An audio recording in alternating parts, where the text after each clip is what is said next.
Hi, it's James Taylor from the Music Business Institute, and in this lesson we're going to go through the 7 steps of successful music marketing.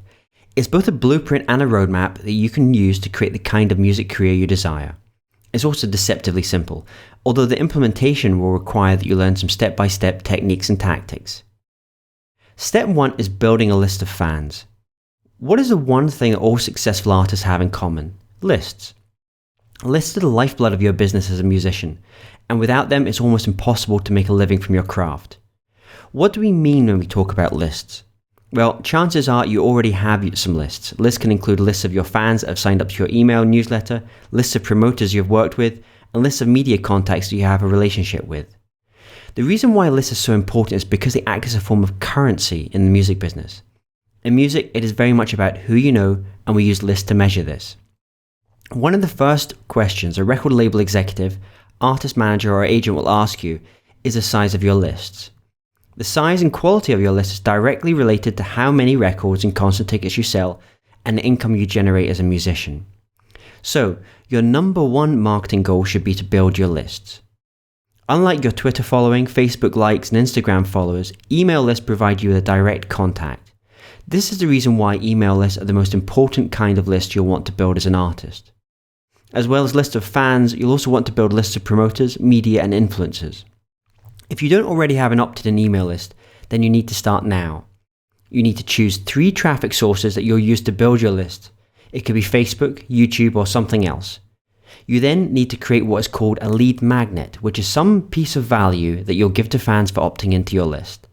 This could be as simple as a free track. Step 2 is developing a relationship with your list of fans, and this takes time. The relationship with your list will sustain you emotionally, creatively, and financially over many, many years if you do it right. However, if you disrespect your list, speak down to them, or treat them as just a source of income, then you are likely to have a very short career in music indeed. A true relationship with your list can't be built up overnight, but when done right, you'll have that fan, promoter, or journalist on your side for life. Historically, musicians have needed a patron to fund the creation of new music. Beethoven and Mozart had the difficulty of finding one of the few kings or wealthy merchants to make it possible for them to create great music. Today, it's both easier for you and more difficult. Instead of finding one big patron, you now have access to billions of individuals who will pay you to write, record, and perform your music. These are the people on your list. So, in the case of lists of fans, there are 10 principles you'll want to adhere to in order to build a relationship with your list. 1. Use your fans' first names in emails. 2. Give fans insights into your daily life. Don't just be trying to sell them stuff. 3. Involve your fans. Ask questions. 4. Use competitions.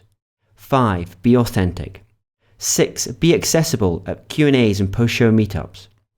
7. Don't ignore your fans. Respond to their emails. 8. Showcase your fans. Include their pictures of you and fans in your email newsletter. 9. Ask fans for input. 10. Be honest and respectful. Really think about the content and frequency of the emails you're sending them. Developing your relationship with your list of fans is also about creating your story and positioning yourself and what you and your music stands for.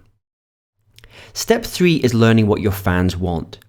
Steve Jobs said it's really hard to design products by focus groups. A lot of times, people don't know what they want until you show it to them. There exist 2 main schools or tribes in the marketing of music. These 2 tribes have very different thoughts when it comes to innovation in music and the idea of listening to your fans. On the one side is the tribe of the cool kids. They play the coolest clubs and are mentioned in the hippest blogs. They have trendy haircuts. They're about attention and followers. They spend more time updating their social networks and telling their cliques what they're doing than actually writing songs, performing on stage, or promoting their music. On the other side is the musicpreneur tribe. They drive the cool cars and live in the big houses. They're all about tactics and making money and jumping on the bandwagon as soon as a new trend hits the mainstream. They work hard, make big bucks playing corporate gigs, and spend 90% of their time marketing their music and only 10% actually creating it. The thing is, the cool kids are broke and hip, while the musicpreneur tribe are rich but creatively stagnant. Thankfully, what we teach here at the Music Business Institute is part of a third tribe, a middle way. The third tribe is one where musicians and bands care about building a relationship with their fans, producing interesting and creative music, and making a good living from it. Now, part of the third tribe philosophy is that artists need to learn what their fans want. And this is controversial because many artists believe that getting your fans' input should be discouraged. Steve Jobs was right. A lot of times fans don't know what they want until you let them hear it, see it, or experience it. Musicians should seek to innovate. The musicpreneurs go to the other extreme, and much of their creative input is based on focus groups and only releasing what is currently fashionable. However, there's a third way, to learn what your list wants. On the big musical innovations, Steve Jobs is right. You need to take risks, follow your instincts, and ruffle some feathers in the process. Sometimes an artist that has had multiple similar sounding albums needs to change tack to avoid the sameness trap. Multiple studies have shown that creative individuals have a tendency to produce the most novel ideas when working alone, as opposed to crowdsourcing ideas from their fans. So how do you find out what your fans want without sacrificing your creativity? The answer is to not ask them directly. If you ask your fans exactly what they want from your next album or tour, then you'll get generic answers that will stifle your creativity. Much better questions include, which of your songs moved you emotionally and why? If you haven't yet attended one of our shows, why? Which element of our live show has the strongest lasting impact? You'll also want to ask them about their age and where they live, because this will help you with your tour planning and getting sponsorships and endorsements. The easiest way to ask these questions is to send them a survey using a free tool like SurveyMonkey. We constantly ask the fans of our artists to complete surveys to improve our marketing, pricing, tour routing, and to build a relationship. You should also constantly encourage interactions from fans. Here are some ways to do that. When you send an email to fans, ask them which venues in their city they'd like you to see you play. When you post something on Facebook, use it as an opportunity to ask a question at the same time. Ask fans what songs from your set they'd like you to play at specific gigs. Step 4 is about creating work that excites your fans. A musician today has two jobs, creating and communicating. Music Business Institute is primarily about teaching the latter rather than the former, because we have to assume that you know how to create exciting work. Creating is about honing your craft as a musician. Communication is about learning how to market and sell what you have created. It's why we call it the music business, music plus business. However, all the best music business strategies and tactics are pointless unless you are creating something that excites you and others.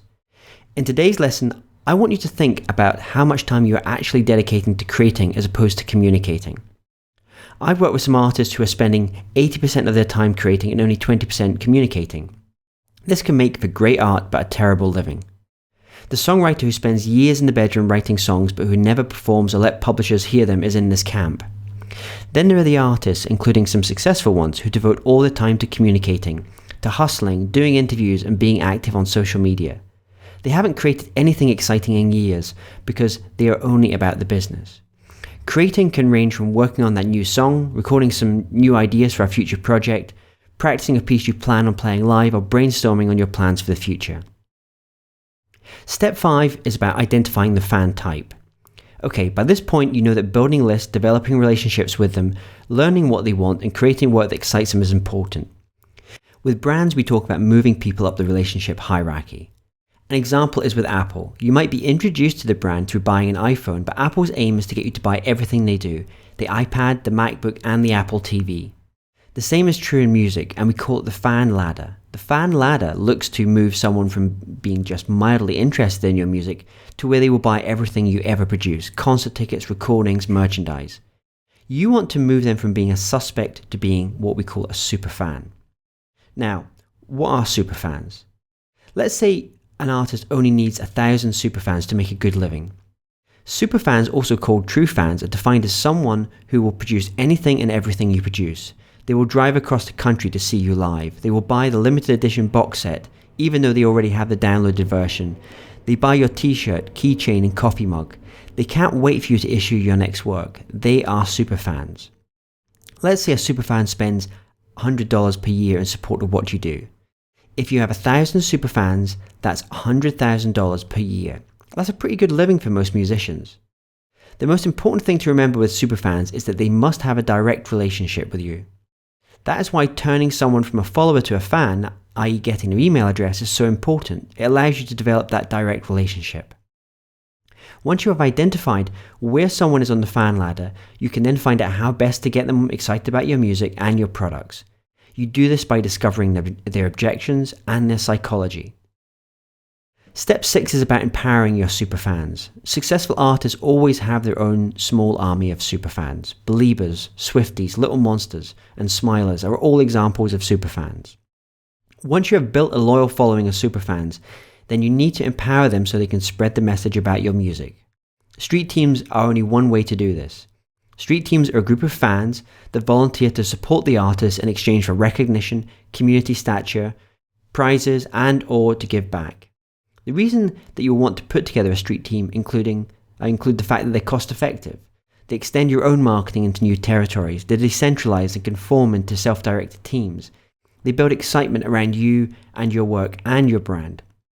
What do you ask these street teams to do? Well, that's called missions. It can include everything from status updates and retweets, forum postings and community interactions, award show votings, Amazon and iTunes reviews, and radio requests. The missions are only limited by your imagination. The final step is about promoting your work using events. Firstly, events create excitement around your music. There are different types of events which can be used to promote your work. There are product launch events, tour announcement events, promotional events, and many more. Think of the launch events Apple holds for their new products. The second thing you need to know about launches is that they can be automated through the use of campaigns. Campaigns allow you to leverage your time and scale up. These are just some of the things that we're going to be teaching at Music Business Institute.